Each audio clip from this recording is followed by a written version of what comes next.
We're on a mission from God.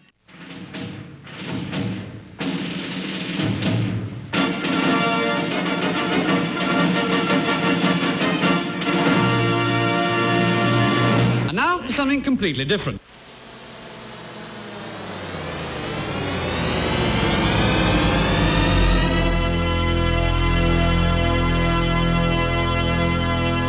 Let's get ready to rumble!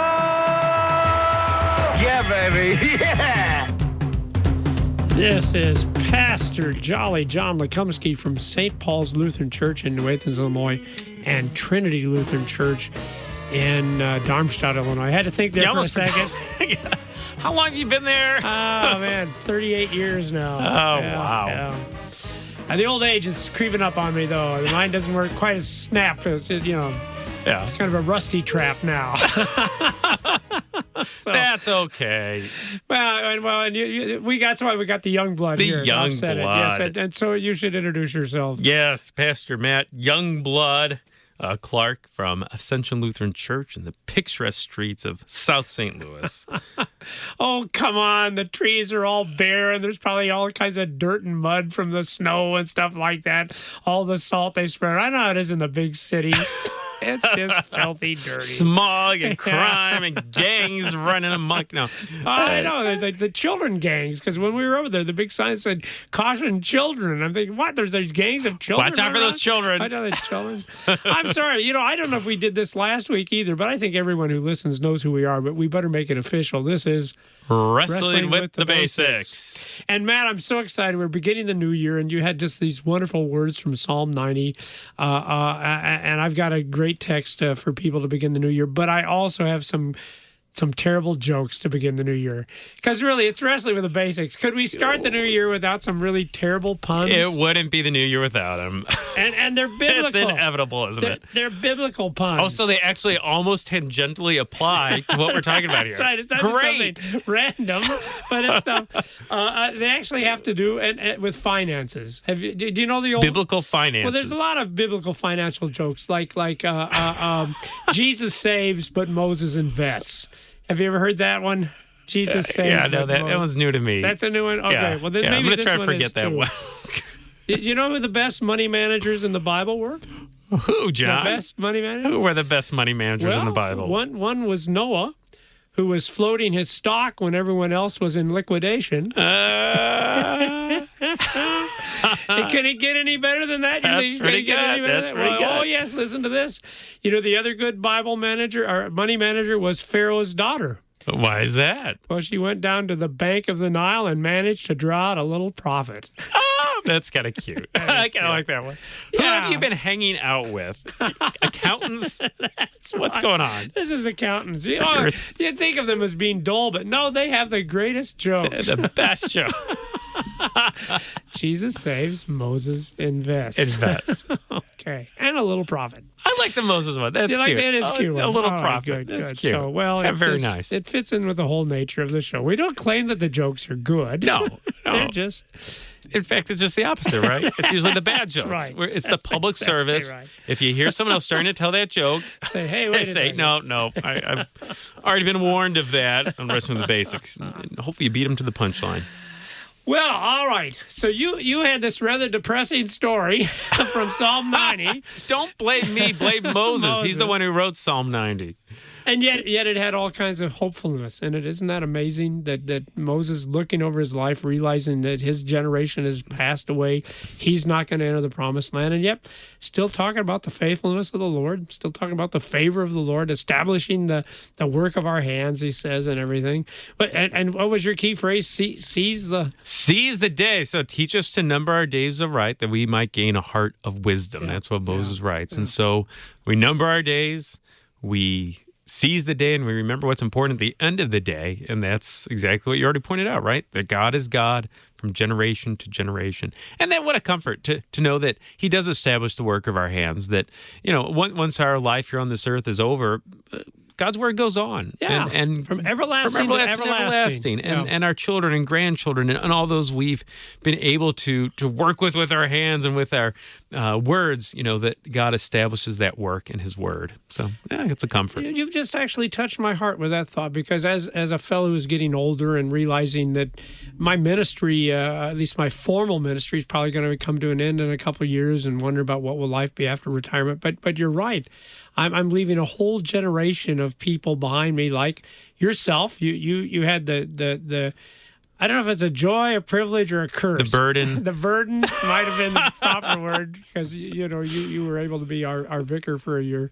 But you're right. There are people that we have taught and we've given the Word of God through wrestling with the basics, and they'll go on and they'll keep on living and they'll keep on sharing this gospel with others, and because the grace and mercy of God isn't going to end with you and me, but it will continue. What a comfort! I mean, to me, that's a comfort. It doesn't depend upon Matt or John, but God establishes the work of our hands. He's the one who works through us. He's the one who establishes that work.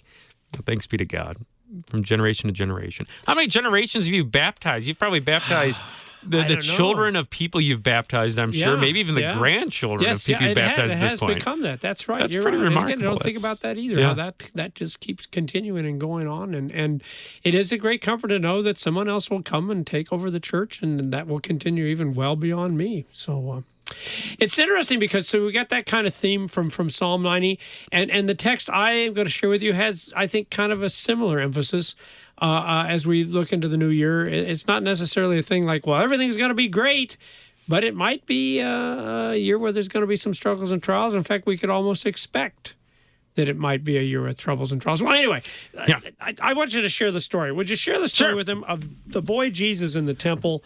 And we're going to do something different here, Matt. If you just would read the whole story from Luke chapter 2, verse 41 to 52. All right, very good. All right. Now, this one's kind of close to my heart, too, because Jesus is 12 here. We have a son at home who he was 12, just turned 13. I'm picturing Jesus as our son Noah, similar in age, and it's kind of interesting to now as a dad look at that story through that lens, too. Actually, knowing a 12-year-old. Knowing a 12-year-old pretty closely, that I share a home with.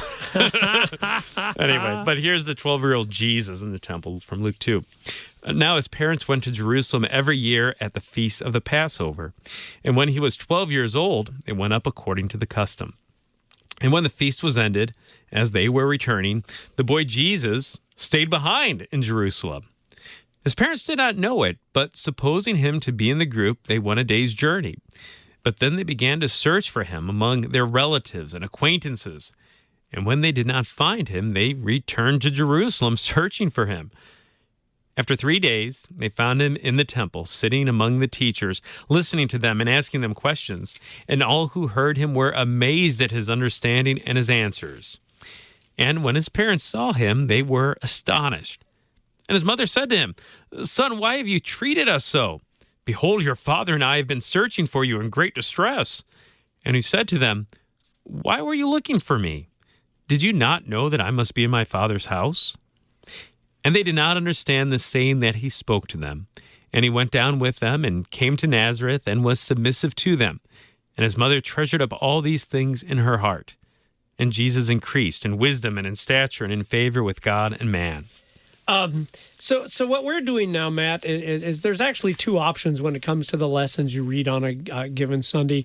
There is the 3-year lectionary. That's what you guys are using, isn't it, Matt? Sure. It rotates every year. You reflect on different readings once every 3 years. Yeah, sure. Matthew 1 year, Mark, Luke, and John kind of gets thrown in there. Mm-hmm. That's what I've done, by the way, for my 38 years of ministry. And I thought as I was getting ready for my last years, I would use the other option, which is what we call the historic 1-year lectionary. And historic because, maybe 1,000 years the church had been using this lectionary. I know Martin Luther used it 500 years ago, but I think it was going on long before he was around.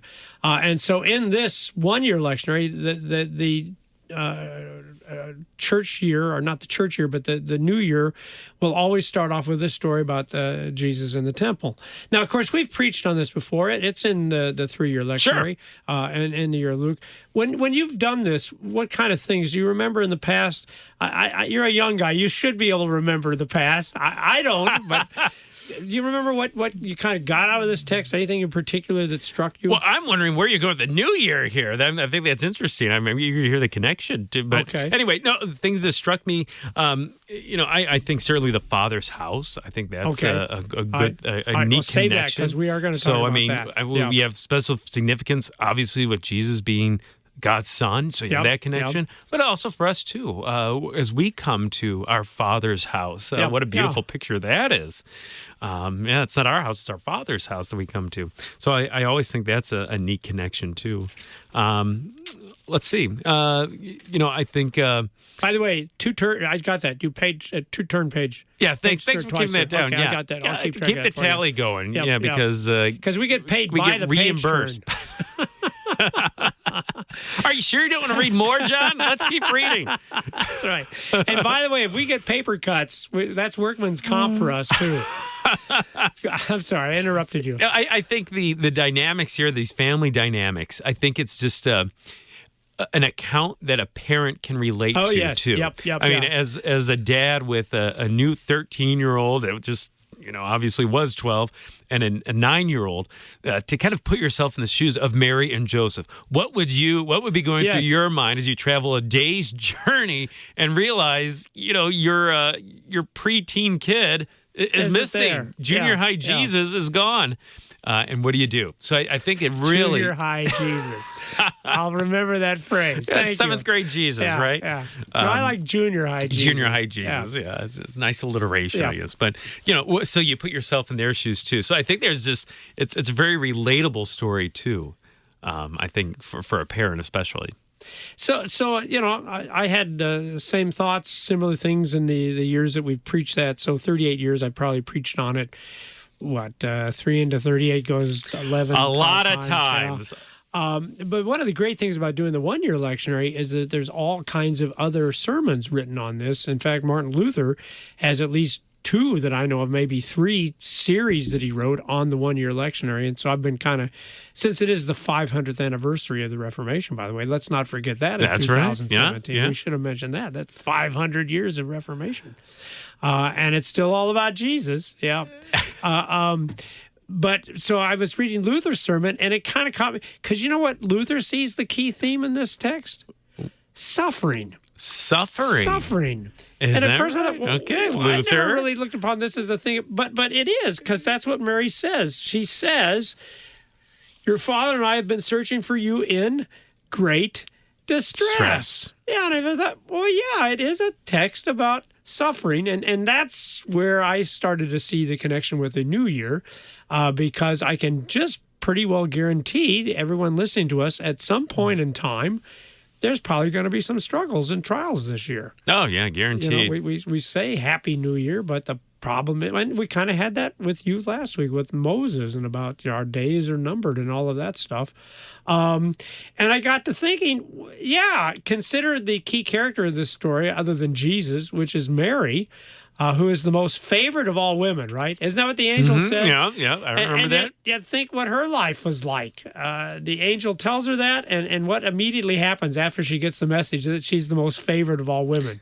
Well, this child's conceived, and Joseph's about ready to divorce her. You can only imagine what the neighbors are saying about it, too. Thank you for being the most favorite of all women. That's right. I'm the center of gossip. My own husband is going to divorce me. That gets settled. 9 months later, when she's ready to have the baby, she's got to make a trip down to and as an old guy, old people appreciate it, because, this is how it was when we went to school. 3 days on foot, uphill in the middle of winter. Uphill That's what it was like. Yeah. So again, this is what you get if you're favored. And then they get to Bethlehem, and there's not a single kind-hearted. Wouldn't you think there would have been a single kind-hearted person that would say, "Oh my goodness, you're about to have a child. Come and spend the night with us"? Nope, don't got any of that. Laying the babe in a manger, And then what? Within 2 years, Joseph wakes her up and says, "Grab the baby, grab everything you can carry." Yeah, imagine because King Herod is coming to kill our child. So I thought, well, if you got Mary, who was the most favored of all women, and this is what happens in her life, well, probably this year you might have a kidney stone 2 weeks before Christmas, man. I'm not trying to curse you. I'm just telling you, It might happen. It might happen. Yeah. In fact, you were reflecting that you had some struggles already last year. You got through Christmas, which is just a crazy busy time for us as pastors. And then what happened the week after Christmas? Well, the week after Christmas, and usually it's pretty quiet, and Yes, it you need a is. little downtime, Yeah. maybe as a pastor, especially, and maybe we probably Honestly, all do. Shouldn't the Lord do that for us? We've worked our butts off trying to get all the extra Christmas services in. We deserve a little break the week after Christmas. Sure. Well, maybe not. Wednesday morning, got a phone call. Not one, but two people connected to Ascension passed away, and how dare they die right after Christmas? No, but what an opportunity then to share the gospel. But you never know, I think, is the point that you're trying to make, and I think that their deaths illustrate. Yeah, things happen. Now, here's the thing about all of those problems that we just talked about for you and me and for Mary. Those were all imposed upon us. They all came from the outside, right? Mm-hmm. I mean, after all, we live in a world where there are bureaucrats like Caesar Augustus. They don't really care about the people they're supposed to be leading. They just care about money. And we live in a world where there are people that are cold and lack compassion.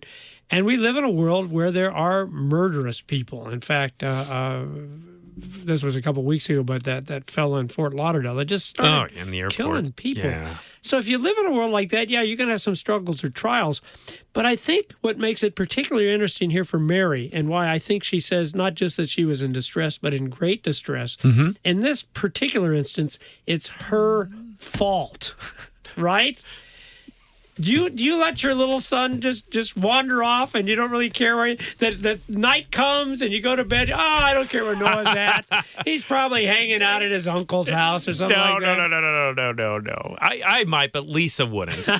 she would notice that he wasn't in his room. That's right.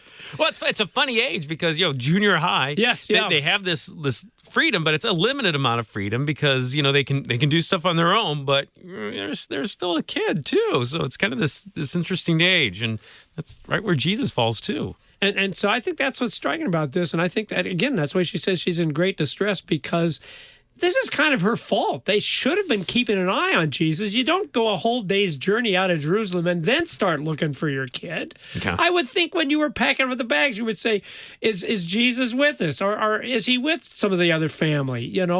So there's this kind of neglect here as Mary as a mother. And for all of those who think that Mary is this holy, perfect person, well, apparently not.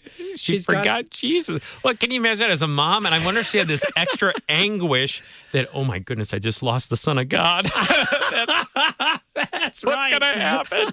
But you wonder, yeah. Well, and talking of extra anguish, we might point out that they flee to Egypt to get away from Herod, and they don't go back to Jerusalem. They don't go back to that area because the relatives of Herod are ruling. Yeah. And I'm wondering, at the back of her mind, she might be thinking, oh my goodness, we brought our son right back into the very area where he was in danger, and now maybe he has been taken and has been killed.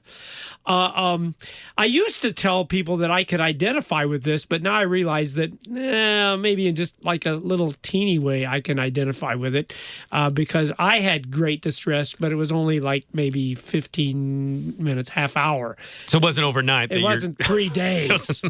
3 days we're looking for him. For 4 days if you count the day that. Yeah. But years ago we were in Sears, and at that time they still had the video arcades. You probably don't even remember that. They probably didn't have video arcades when you were born, but they did. They used to in the Sears, and I was so focused on playing Frogger. I can to this day remember the game even, and I looked down and I lost John. Oh, no. My 6-year-old son was gone. So he wasn't playing Frogger. No, you were playing I was the playing Frogger, and they were supposed to sit there and watch their dad do this, and he was gone. And luckily, it was just 15, 20 minutes, and he was in like where the workers are, their break room or something. Oh, no. But yeah. But see, that's why this text is in the Bible, Matt. That's what's the wonderful thing about this text. This is actually a blessing to us because this is a reminder that this year we're probably going to have some distress. And indeed, it might be because of our own stupidity. It probably will be. Probably will be, yeah. Well, he looks at me and says that. What's that? You look at me and say that. Only if there's a Frogger game available. But even as we heard last week in Moses, the return then back to the comfort that the Lord is a Lord of love and mercy and a Lord who favors us and established the work of our hands. I think that's the point of this text here, that if you do have distress, there's a very simple thing you need to do. You just need to find Jesus, because he's the guy you go to when you're in distress. Although, isn't it interesting, as you kind of alluded to earlier, he doesn't seem too comforting here, does he? Why were you looking for me? Yeah. That's right. Did you know I had to be in my Father's house? Which, of course, Matt, actually makes perfect sense, because who did Mary blame? Who did she say was responsible for her distress? Did you catch that? Probably Joseph. Oh, Your father and I. You're just talking like a husband. He was playing Frogger. No, son, why have you treated us so? Oh, okay. She blames Jesus.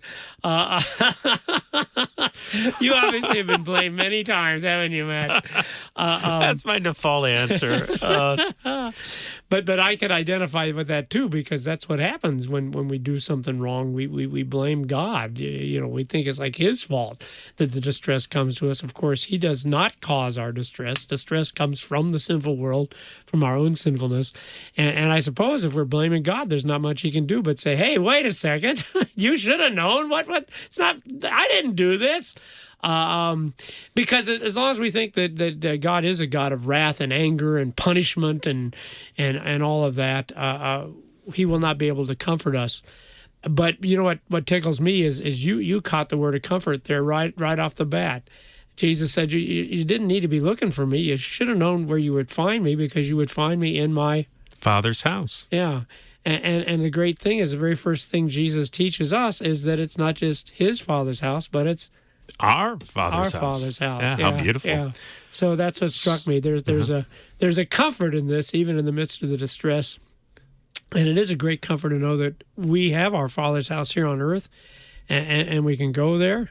And when we go there, it's not his intention to punish us. He might discipline us, because that's what fathers do to the sons they love.